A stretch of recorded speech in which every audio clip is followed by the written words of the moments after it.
Welcome ladies and gentlemen, today we are going to take a look at the Magicka Sorcerer PVP build for the Summerset chapter. I do have a written guide on my website, link in the description below. Now, this build is optimized for Battlegrounds, so we are currently in the non-champion points Cyrodiil campaign to represent the Battlegrounds stats, because in Battlegrounds champion points are deactivated. However, this also works in the champion points campaign. I do have a stat screenshot of both the champion points and non-champion points stats on my written guide, so you can compare them. Now when we look at our stats, and we are more or less, we're using Lich on the back bar. So you can see when Lich is active we get 3.3k Magicka recovery. With the weapon damage enchantment we sit at 2.8k spell damage, 37k max Magicka, that's a lot. 20k health, which is decent, and almost 14k stamina, which is really nice. Now, the health is not that big of a problem, because as you can see, we have a 12k shield. And the lower our health gets, the bigger healing ward we'll get. Okay? And if you want, you could even slot a third shield to get the bigger shield, but I do think that's more than enough. But we will get into that later. Now, we are using the Mage Mundustone to get more max Magicka. If you still think it's not enough sustain, you could also use the Atronach Mundustone, but it should be fine. Buff food wise, Clockwork Citrus Filet gives you max health, health recovery, max Magicka, and Magicka recovery. Second best option is Witch Mothers. This is basically the same. The gold food just has 200 more health and Magicka, so a little bit better. Potions, we are running the Tri-Stat pots. They are the best thing you actually can use. They give you stamina, Magicka and health. Now, stamina, it is also important because you want to dodge roll some attacks, and when we use a pot like that, it fills up quick, like from 0 to full almost. And it just gives also health and Magicka, so when you drop low on health, you could also press this potion to get back to almost full. This. Because, like I said, they give so much stats, it's insane. In terms of... maybe I should also mention this. Essence of Detection, I also sometimes use those. They're very effective versus Nightblades. So they cannot cloak anymore, or they can cloak, but you will still see them. Now in terms of race, so I do like High Elf because it gives me shock, flame, frost damage 4%, 10% max Magicka and 9% Magicka recovery. You can also run a Dark Elf, a Breton or an Argonian. Argonians have the best sustain in the game at the moment, so maybe you want the Argonian. But I do like High Elf because the stats overall are really nice and I can both use it for PvE and PvP. Vampire, I do not recommend being a vampire for this setup. Just in general, vampires take so much extra damage. I really do not recommend being one at the moment. I mean, in terms of gear, the setup is pretty basic. We run Shackle Breaker, 5 pieces, 1 Elambris, 1 Dummy House, and 5 Lich. We only have this active on the back bar, keep that in mind. On the front bar we run a Willpower Stuff to give us the extra 1400 max Magicka. That's how we get so much max Magicka.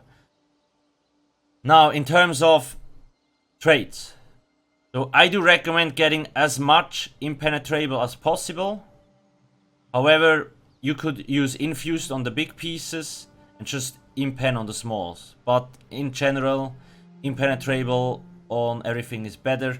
Now you all know shields cannot crit, nobody can crit your shields, so why Impen?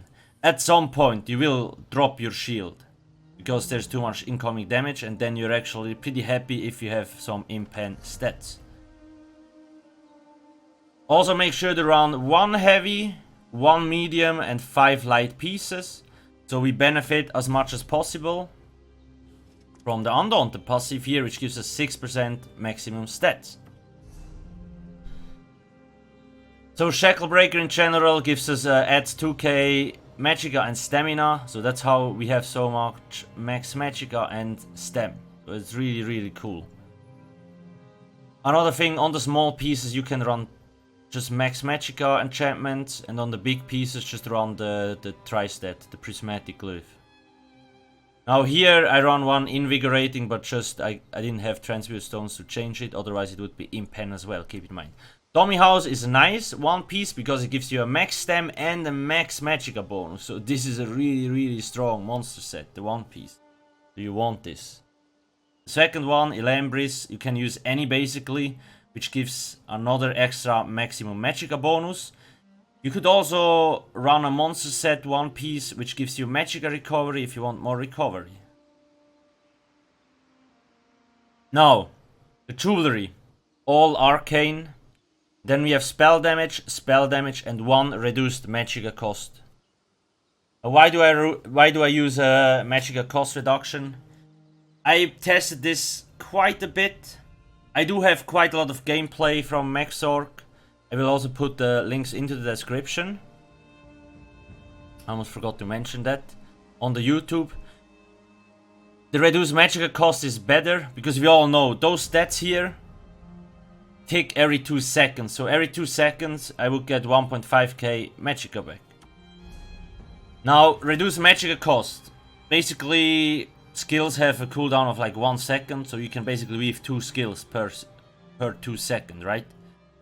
And we spam a lot of skills on a Sork, so I kinda found this to be the better solution. Now, if you prefer Magicka recovery, use Magicka recovery. Trust me, this is better.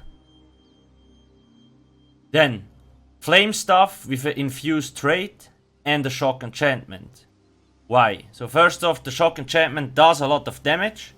Secondly, shock enchantments have a chance to apply concussion, which will increase the damage on enemies by another 8%. So this deals also a lot of extra damage.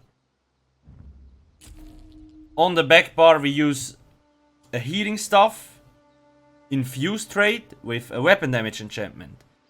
Now, why infused? With the infused one, we basically can keep this up 100%. Weapon damage enchantments usually have a 10-second cooldown and they last 5 seconds.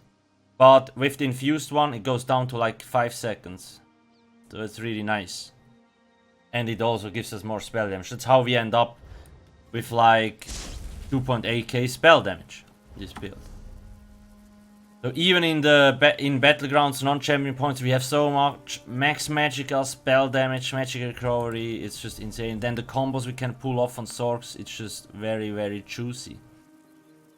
Now champion points, just keep in mind, you only need those if you're playing in the champion points campaign. 49, 1, 6, 49, 75, 44, 26. 40, 49, 46, 56, 19, 40. We have a lot in direct damage because we mostly use direct damage abilities, and this actually helps killing us other enemies with big shields if you run in the CP campaign. 48, 42, 20, 37, 37, 66. I also do have a 300 CP setup on my website. Now in terms of passives, you need you need class passives. You don't need this one because we are not using pets. Those here. Then you want all destruction and restoration stuff passives. Light armor, obviously. Heavy armor, you need Juggernaut to get 2% extra health. Then here you can use those, but if you don't have them, whatever. Mage's Guild, we don't need those because if you want to use Shooting Star, yes you can, but yeah, whatever. I do use, where is he, Deep Thoughts ability on the back bar. I will explain why in a second. There we go. You kinda want Deliberation because while you're casting Deep Thoughts, you will get 30% damage reduction. And it's also cool because when you block you get the small shield. So, you see, we can even get bigger. It really has to be bigger shield, and that's in non-champion points. Then Undaunted, you want those passives. If you play in Cyrodiil, you want those passives here. I just don't... well, you should use them in the beaches probably as well, but anyway. Those passives are all listed on... I actually can't... Let me actually activate those.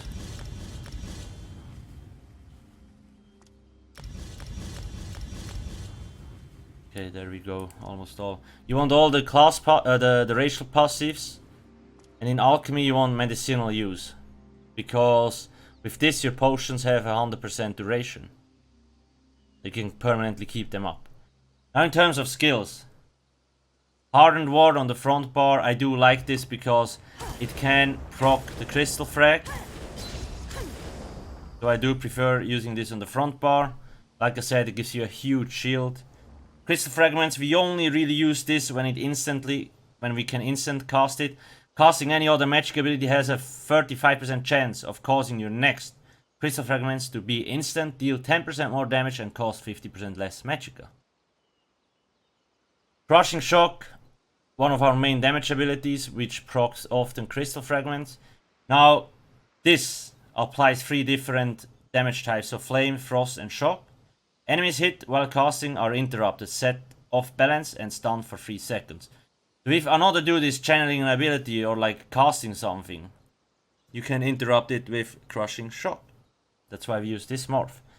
Now, if you want, you could technically use the Asylum destruction stuff. So you also apply status effects on Crushing Shock. That would be another option that you have. Mage's Wrath, our execute, especially powerful in Battlegrounds. Kills so many people off, like when they're low health. Because if the enemy falls to or below 20% health within 4 seconds, an explosion deals an additional 9k shock damage to them and 3k shock damage to other nearby enemies. You see it's almost 10k now, and that's so much. And you can apply this before his low health. Then when he gets low health, the explosion will proc and he's dead. Rune Cage, now this is probably the most powerful ability in the Sork's toolkit and probably the most powerful ability in the game at the moment. Imprison an enemy in a sphere of dark magic, stunning them for 5 seconds. Deals 5k magic damage when the stun ends. This stun cannot be blocked or dodge rolled. Now, they changed this ability a little bit. Before, it did not do damage. Now it also deals damage when somebody breaks free. Or like when the stun ends. So when somebody breaks free of this, you get the damage. And the crazy thing about this skill is, as you see in Cyrodiil, you have a 48 meters range. And in Battlegrounds and so on, I'm not sure, maybe 28. Stuff like that. So you can use this from far, far away. And the enemy cannot block or dodge it. So with the right combo, when you watch my gameplay, what I usually do is simply you apply Mage's Wrath, then you use Crushing Shock till Crystal Fragment procs. You use the Rune Cage, shoot the Crystal Frag, execute. By the time, like the Rune Cage has like 1 second, 1.5 seconds delay. By the time the dude gets stunned, Crystal Frags hits him in the face and he cannot block it. Which means, and this deals so much damage. So it's basically insta-death. So much kills you get with this combo. So freaking strong, and you can just watch the gameplay videos. Ultimate Dawnbreaker of Smithing. Now, a lot of people might wonder, why should you use this? It's physical damage. Now, ultimates scale off your maximum stat. We have more spell damage and max magicka, so it scales off that. Now, yes, it is physical damage. But it doesn't really matter because in Battlegrounds you don't have champion points anyway. So stuff like Elemental Expert is not active. The only thing that we miss is basically penetration. Because we have a lot of spell penetration and it scales off physical penetration. But you see, it still deals so much freaking damage. It's an AoE stun. Now if you would like, you could use Shooting Star here. But trust me, when there's a lot of enemies there, there may be low health or like 50% health, and you have to activate this, and then Mage's Wrath, they're dead. Because you can animation cancel this ability so freaking well. It's insane. So really make sure to use that. You can also check in the gameplay videos how many people just rip because I use this. Most people do not expect Dawnbreaker smithing on a Magicka toon. And that's the biggest mistakes enemies make probably. Streak. Now this is your main escape tool. First off, this stuns enemies. And it also deals shock damage a little bit. So if you have a lot of incoming damage and so on, you can use this to escape the range a little bit. You can even use it twice just to get around corners and stuff like that. Just keep in mind when you spam this too much, casting again within 4 seconds costs 50% more Magicka. So don't spam it too much because you will be out of Magicka.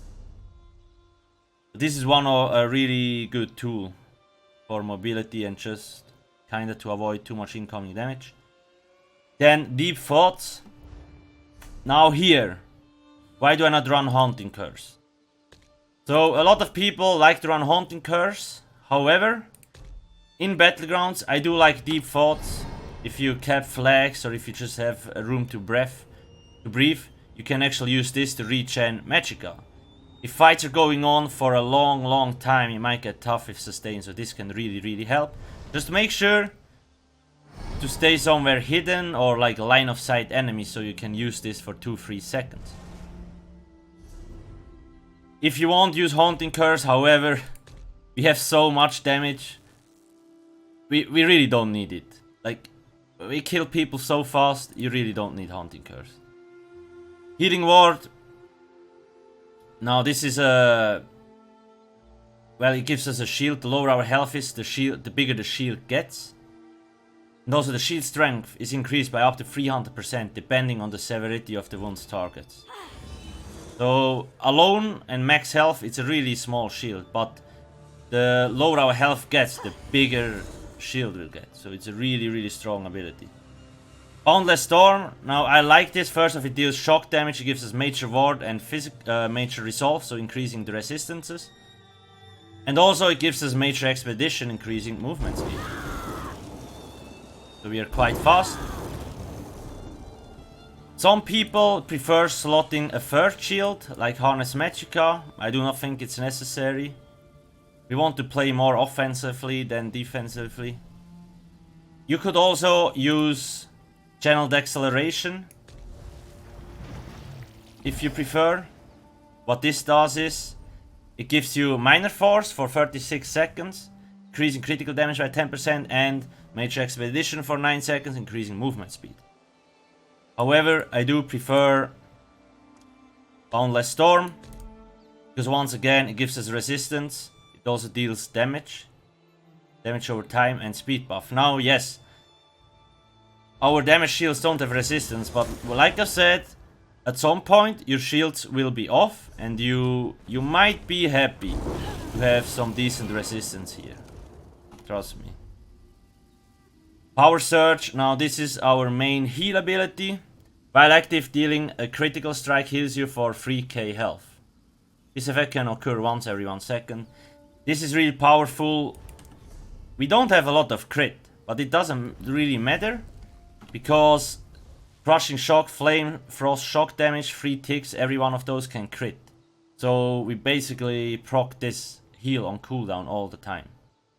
And as long as you know how to keep up your shields, you will not get not that much damage on your health anyway. Zork is all about keeping your shields up, otherwise you're insta-rip. Then I use Temporal Guard on the back bar. While slotted, you gain minor protection, reducing your damage taken by 8%. It's the main reason why we have it here. And also sometimes step backwards in time, resetting your health, Magicka stamina and position to what they were 4 seconds ago. You're in a tricky situation, a lot of people are hammering into you. You can activate this, you get teleported back to 4 seconds. This is especially helpful if you are on high structures and you jump somewhere down, I don't know. Then you can use this, you go back up. Your enemies cannot come back up to the platform or something like that. That's especially nice in Battlegrounds, because there's a lot of those platforms stuff going on. Now if you want, you could run the Resto healing ult, but like I said, I highly recommend using this. Now once again, I am live streaming a lot on Twitch in June. So if you want to see a live gameplay of this, make sure to tune in. Link in the description below. And again, gameplay footage is provided also in the description. Other than that, there's not really much to this. Now this setup, it's a pretty standard gear setup, skill setup, differs a little bit from the usual sword build, but I really like this setup. We also do have a Discord. If you want to join our Discord, a lot of hero crafting is going on there, so feel free to join, link in the description as well. Now that's more or less it. I talked long enough. Please make sure to hit that juicy like button. Don't forget to subscribe. A lot more videos in the future. Thanks for watching and have a nice day. Cheers.